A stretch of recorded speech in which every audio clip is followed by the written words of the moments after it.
အားလုံးပဲမင်္ဂလာပါနော်မထက်မနေ့က construction worker နဲ့စားတောက်ဆိုင်မှာလုပ်တာ ਨੇ နှစ်ခုနှိုင်းရှင်ပြီးပြောပြရပေါ့နော်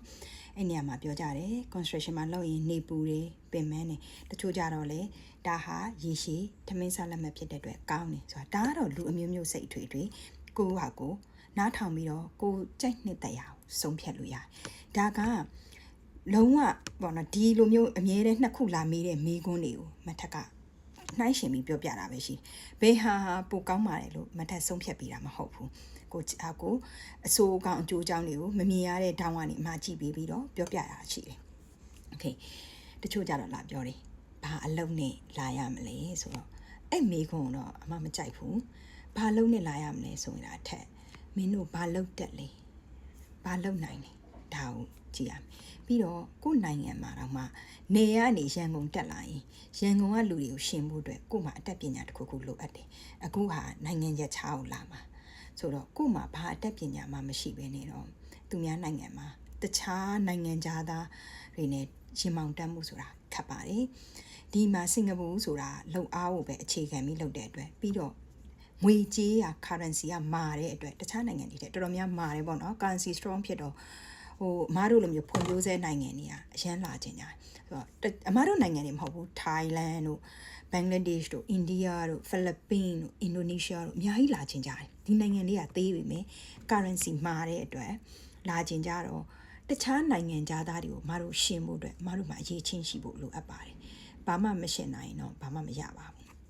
Okay ဒါပေမဲ့နောက်တစ်ခုကအမအောင်မိကြပါတော့ဘာတွေသင်တန်းတက်ရမလဲဆိုဘယ်သူမဆိုကိုဘာဝါသနာပါလဲအသက်ကအခုမှ20လောက်ဆိုရင်တော့အရင်ဆုံးစဉ်းစားပါငါဘာလုပ်ချင်လဲဘာလုပ်တင်လဲပြီးတော့ကြောင်းမပြီးသေးတဲ့လူတွေကြောင်းဆက်တက်ပါလို့မထပ်ပြောပြရစီ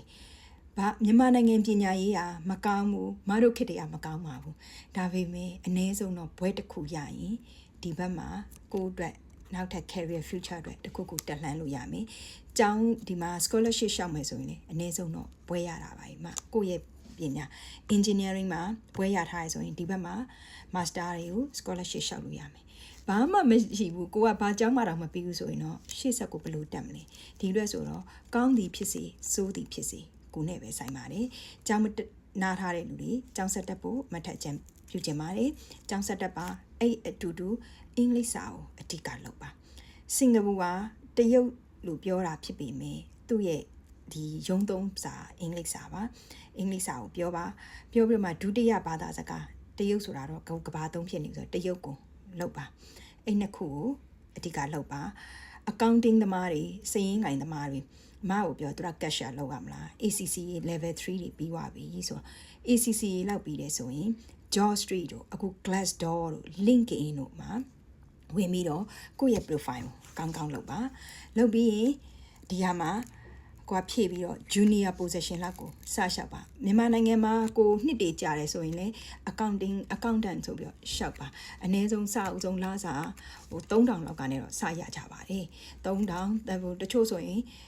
expert ဆိုရင်3600စပြီးတော့ပေးရတာဆိုတော့တချို့ company တွေလည်းဒီတိုင်းပေးလိုက်တာအပြည့်ပေးလိုက်တာလည်းရှိပါတယ်ဒီအတွက်ဆိုတော့ရှောက်ပါ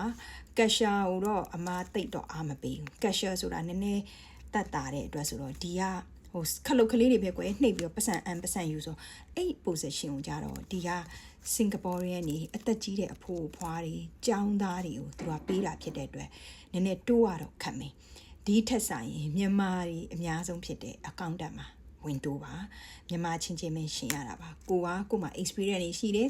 တိုးတက်မှုတွေရှိတယ်ဆိုရင်ညီမတို့ junior accountant နေပြီးတော့ထပ်ပြီးတော့တက်လှမ်းလို့ရပါတယ်အဲ့လိုပဲ engineer ဆိုရင်လည်း engineer မှာ civil ရှိတယ်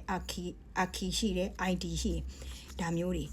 ကိုဘွဲတစ်ခုရလာတယ်ဆိုရင် BE လောက်ရလာတယ်ဆိုရင်ဒီမှာဆက်ပြီးတော့လုပ်ပါအများကြီးတိုးတက်မှုတွေရှိပါတယ်ဒါကတော့ဘွဲနဲ့လားမတ်ထက်ကိုလာမေးကြဘာနဲ့လားဆိုတော့ဘောနော်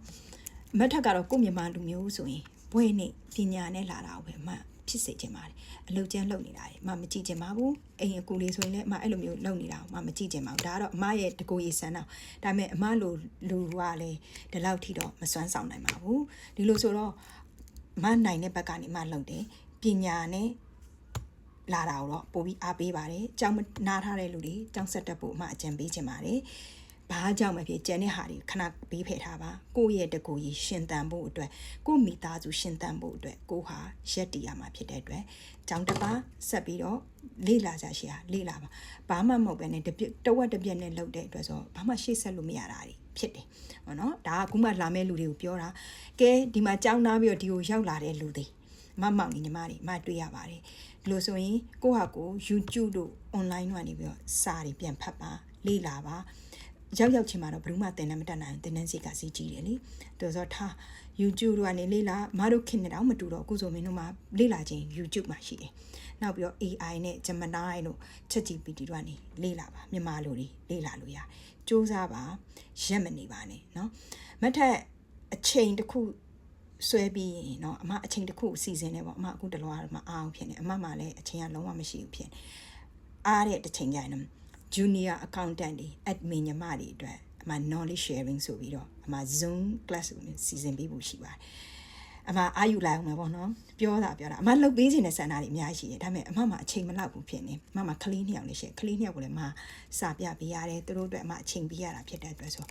အမမှတကယ်ကိုအချိန်မရှိလို့ပါအမရဲ့စံနာတော့အမလှုပ်နေတဲ့ fee ရနေပြီးတော့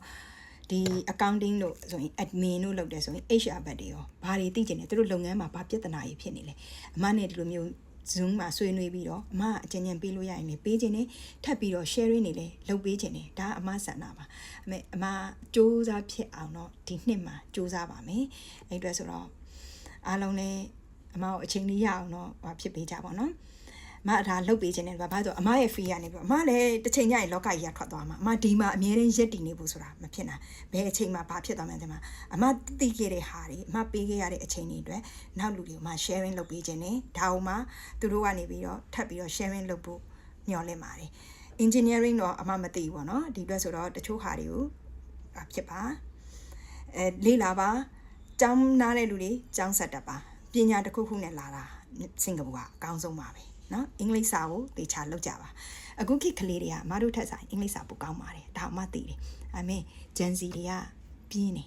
အဲ့ရလေးတော့ပြင်းပါနော်ဒါပေမဲ့ဒါကလည်းငယ်လို့ပါဘယ်သူမှအပြစ်မပြောပါဘူးစူးစမ်းရင်ဘာမစို့ဖြစ်ပါတယ် okay good luck to all bye bye